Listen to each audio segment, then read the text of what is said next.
Philosophy, the major determining factor in how your life works out. Philosophy. To form our philosophy, you gotta think, you gotta use your mind, gotta process ideas. This whole process over a lifetime, starting way back here when we were children, schools that we've attended, our parents, our experiences, all this stuff that we've processed by the thinking process helps to develop our philosophy. And in my opinion, each person's personal philosophy is the major factor in how your life works out. Here's what I called it in that last presentation when I was here. It's called the set of the sail. Each person's personal philosophy is like the set of the sail. Now, I used to think it was circumstances that ordered my life. If someone would have asked me at age 25, Mr. Rohn, how come you're not doing well? Pennies in your pocket, creditors calling, nothing in the bank, behind on your promises to your family, you live in America, 25 years old, got a beautiful family, every reason to do well, and things are not going that well for you. What is wrong here? It would not have occurred to me to blame my philosophy. I mean, it would not have occurred to me. Saying, well, I got this lousy philosophy, and that's how come I got pennies in my pocket and nothing in the bank. Things aren't working well. That would not have occurred to me. I found it much easier to blame the government. Much easier to blame the tax problem. I used to say taxes are too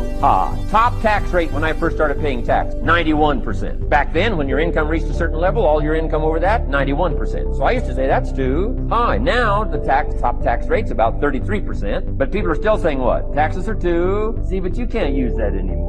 If it's gone from 91 to 33, how could it be too high? Come on. I threw all that old excuse stuff away. Some people found it, though, and they're using it these days. My old list. I used to blame the traffic, the weather, used to blame circumstances, right? People say I'm too tall, I'm too short, I'm too old, I was raised in obscurity, raised on a farm, parents of modest means, all the stuff. If you were to ask me, how come you find yourself here, Mr. Rohn, age 25, living in America, land of abundance and opportunity, pennies, zero in the bank, not doing well, creditors calling, it would not have occurred to me to blame my philosophy. I found it easier to blame the company policy. I used to say, if this is all they pay, how do they expect you to do well? So I figured that, my future was going to be tied to what everybody else was arranging, the economy and, right, interest rates. I used to say things cost too much. That was my whole explanation, not my philosophy, until my teacher taught me better that this is where the problem was, my own personal philosophy. It gives you choices. It determines the difference in life and death, ability to afford health care, the quality of education that you can provide for your children, the ability to make a difference in the community. I'm doing training with young people in an area of Chicago called Englewood, where more young men have been killed in Englewood than in the Iraqi war, teaching them how to develop their minds, how to develop their communication skills, how to dress like a prospect rather than a suspect, how to stay away from negative people and develop the skills to make it in a global economy. Money makes it possible for me not to have to depend upon some government agency to make that happen.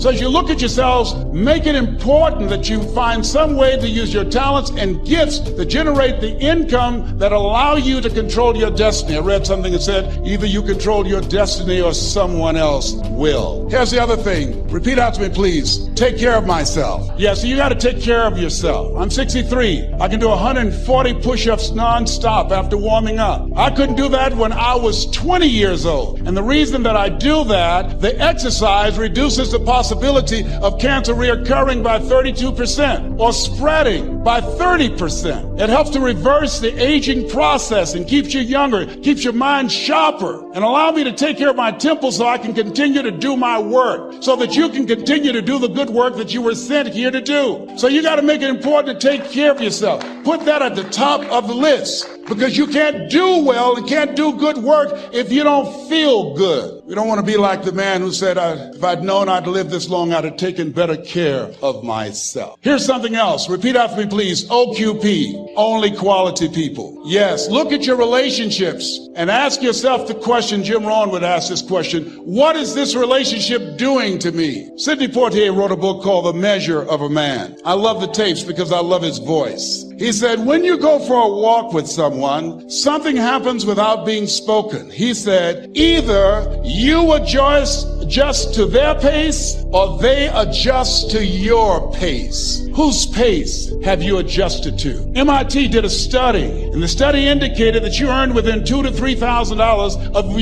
your closest friends and associates earn. Who's impacting you? Who's in your ear? What influence do they have on you? Dr. Dennis Kimbrough said, if you're the smartest one in your group, you need to get a new group. So practice the principle of OQP, only quality people. And somebody's saying, Les, can I change them? No, it's a full-time job changing yourself. Some people are so negative, they'll walk into a dark room and begin to develop. My family members and friends call me crazy for going to seminars, spending money on books and tapes and going to seminars. When are you going to stop going? I said, when I die. I think I'm the way I am because of what I watched my dad. In other words, I'm not an alcoholic, but my dad was a dude who get angry pretty quick, get stressed pretty quick. So your life may look a whole lot different externally than the people that raised you. Maybe you even made a decision, I'm not going to be like these people. And maybe the external part of your life's not like it. But what about the internal part? You getting all the joy? Let's be honest, don't answer me. Has it been all it's been cracked up to be to get where you are? Or didn't you think you'd feel better about yourself by the time you got here? You thought you'd feel better about yourself. The crazy thing about it is you could have given yourself the gift the whole time of feeling that way. And your kids, you know when you go to one of your kids' Little League games, there's 25 kids out there, 9 on each side plus the dugout. Which kid do you see? You see your little dude, don't you? You got a little kid, you go to their Christmas recital, there's 35 kids up there singing away. Somehow you look at yours the whole damn time, don't you? Except maybe the kid lip syncing in the weird, but you know what I'm talking about. Well, guess what? All they see is you, Dad. All they see is you. You may not realize it or not, but someday they're going to figure out who you are. They love you because you're Dad, but at some point, are they proud of you? Do they respect you? Are you a man making a difference in the world? Those of you that don't have children but have parents or siblings, they know who the heck you are. You ladies here, mama, do they know who you are? Someday you figure out who you are. They figure it out, man. And you know what they want more than anything than you to be all this other stuff? Is Dad happy? Is my dad happy? And they know when you're lying. They don't see anybody else. The whole prism of the world of what they think they can experience, you're providing them. And it's not the stuff, it's the emotion. It's the emotions they learn from you. They learn how to live. They learn their emotional home. And they know whether or not Dad is happy. I want you to begin more consciousness. You may be running out of time with them. In my case, they've left my house already. My son's gone. My daughter I got one more year with. But I'm showing them a version of me that's happier and more joyous and more giving in the quiet time. Can you grab what I'm telling you? So I don't know what you thought I was going to say. I'm just a real dude. I don't even have the education you all have. I flunked out of school. I ain't got no education. I don't use 4-syllable words. The only 4-syllable word I know is my bank account. That's it. What I'm sharing with you is stuff that everybody can apply today. If you're sitting in here thinking that you're too old to listen to what Steve, hell, I'm 60. I'm 60 years old. I know. You can't believe it. I know. He's so fly. I know. But I'm 60. But I still rely on my imagination. See, if you think you're too old to make it, let me give you a prime example. Colonel Sanders. Colonel Sanders has been frying chicken his whole life. He was telling everybody he had the best chicken in the world. Ain't nobody believe it. They turned him down everywhere. Colonel Sanders didn't get a franchise till he was in his 60s. Kentucky Fried Chicken sell more chicken than anybody in the world today. So if you're sitting there thinking because you got a little gray on you, you too late, as long as God waking you up in the morning, that's the sign that he ain't through with you. So what you tripping for? You sitting up in here like God can't do nothing for you because you 60. Man, you know what I'm asking God for right now? And I'm 60. If you could see my vision board, you would be blown away. Because I got enough right now. I really know. But I ain't in the need business. I'm in the want business. Ain't nothing wrong with wanting something. Quit going down to these churches y'all sitting up in here going down to, keeping you in these little boxes. God got a big life for you. The only person ain't get done. Look, and I love church. Don't get me wrong. I'm not knocking church. Don't tweet that.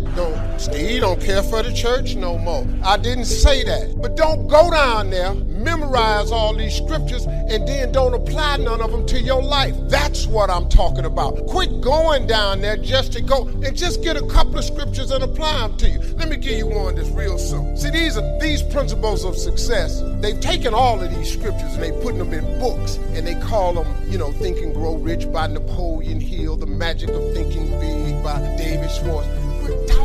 Everything in there is a scripture. They just reworded it because people don't know how to read the Bible. Like, I can't really read the King James version. I can't. 4 verses of that, I go to sleep. Cause hence, furthermore, whatsoever, whosoever. Who is you talking about? I need a name, dog. Not whomsoever, because I'm thrown off. I didn't do good with reading and comprehension in school. The smallest scripture I ever read changed my life. The scripture real simple. You have not because you ask not. Do you know the difference that could make in your life? I'm just giving you real talk now. I'm just trying to tell you how I got here. See, I have no education. I applaud all of you with your education. I was sitting there talking to so many men who have in corporate America and all that. I'm in awe of that because I don't have it. But you sit here and you take what you have, and it could be so much more if you would ask. See, you have not because you ask not. When the last time you really asked him for something? Or do you keep making requests that's inside the confines of your paycheck? When you gonna get outside of that? Didn't I just tell you God ain't in your paycheck? Didn't I just tell you he ain't in your job title? The life God got for you is in your imagination. Why you still imagine this stuff? Why you keep dreaming of a summer home? Why you keep dreaming of retiring, leaving your grandkids money? So I'm at the age now where I think about my grandkids. I got 7 TV shows. Dog, I only need one. One show pay me enough money. I need 4 for my wife. 4 of them is for Marjorie. The other 3 is for the grandkids. I just need one. I do not live my life in the confines of what anybody says. I let my imagination go, and now imagination is a preview to life's coming a track. But what that really means is God showing you a preview of what he has for you. So now, if you have not because you ask not, do you understand if you up your ask, he has to up his give? Just period. This is simple stuff that anybody can apply. You ain't even gotta have no degree to do this. You don't even have to have no money to do this. You can start this today and change your whole game because you're gonna need grace and favor anyway.